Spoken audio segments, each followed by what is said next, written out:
So you don't mind if I don't beat around the bush. I'm for straight talk with no chance of being misunderstood. You will speak. I can't. You must. It's our only hope.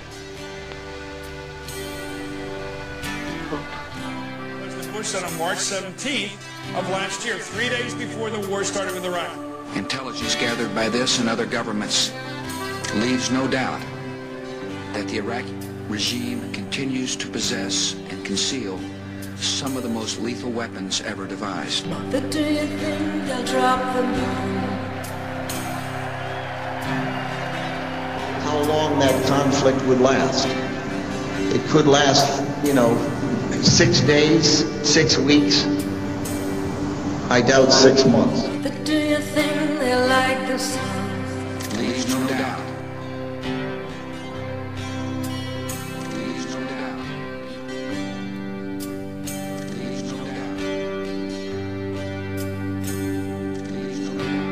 More than do you think they'll try to break my balls?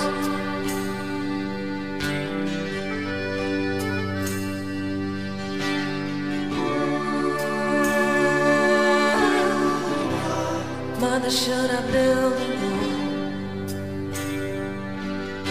Have we lost our humanity with this entire situation? Yeah, we have. Mother, should I run for president? Those weapons of mass destruction got to be somewhere. And George is a very, very funny person. Nope, no weapons over there.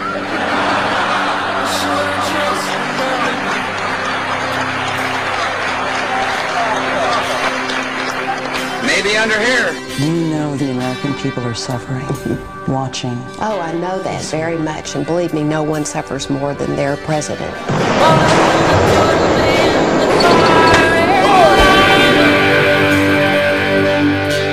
I don't want some mom whose son may have recently died to see the commander-in-chief playing golf. My feeling about Cheney and also Bush, but especially Cheney, is that he just couldn't care less about Americans. 2/3 of Americans say it's not worth fighting. So? So you don't care what the American people think? A bad view, a negative view of the war in Iraq. And I looked at the reporter and I said, tell me the last time you saw the body of a dead American soldier. What does that look like? Who in America knows what that looks like? Because I know what that looks like. And I feel responsible for the fact that no one else does. That's what I feel responsible for, that nobody really understands. And the soldiers do feel forgotten. They do, no doubt, from Afghanistan to Iraq. They absolutely feel, we may be tired of hearing about this 5 years later. They still have to go out and do the same job. There's something happening here, but what it is ain't exactly clear. There's a man with a gun over there, telling me I got to beware. And all they really want to do is somehow kiss up to the oil people so they can get some great annuity when they're out of office. There you go, Dick. Nice job. There's a couple of billion for your trouble. And he pretty much put Halliburton in business and the outsourcing the military resources to private mercenary groups and so forth. Is there any humanity in either of these guys? Look, I still have personal affection for the president. I can't speak to the vice president's thinking that well because he's someone who keeps things to himself and he believes in doing it his way and he doesn't care what anybody else thinks. He's going to do it the way he feels is best, and that's not always what's in the best interest of this country, as we've seen. Told me backstage you thought he was a goon. Lonely soldier, go home. Lonely, but never alone. Good eyes, see nothing to shoot. Good feet, feel good, giving up good boots. The way of life can be free and beautiful, but we have lost the way.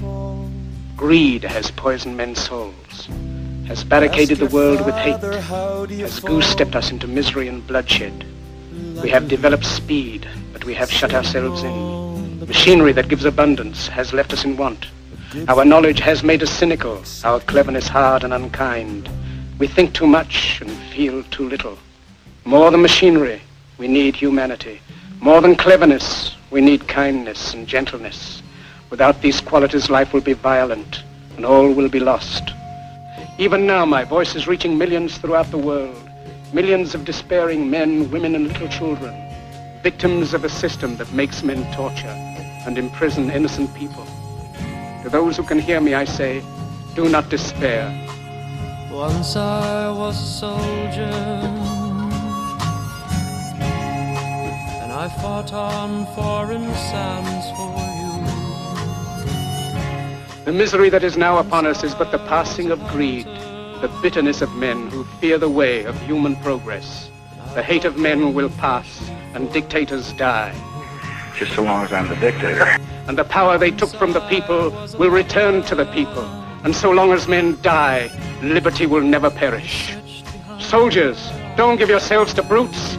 Men who despise you, enslave you, who regiment your lives, tell you what to do, what to think, and what to feel, who drill you, diet you, treat you like cattle, use you as cannon fodder. Don't give yourselves to these unnatural men, machine men with machine minds and machine hearts. You are not machines, you are not cattle, you are men. You have the love of humanity in your hearts. You don't hate, only the unloved hate. In the 17th chapter of St. Luke it is written, the kingdom of God is within man, not one man nor a group of men, but in all men, in you. You, the people, have the power to create machines, the power to create happiness. You, the people, have the power to make this life free and beautiful, to make this life a wonderful adventure. Then in the name of democracy, let us use that power. Let us all unite. Though you have forgotten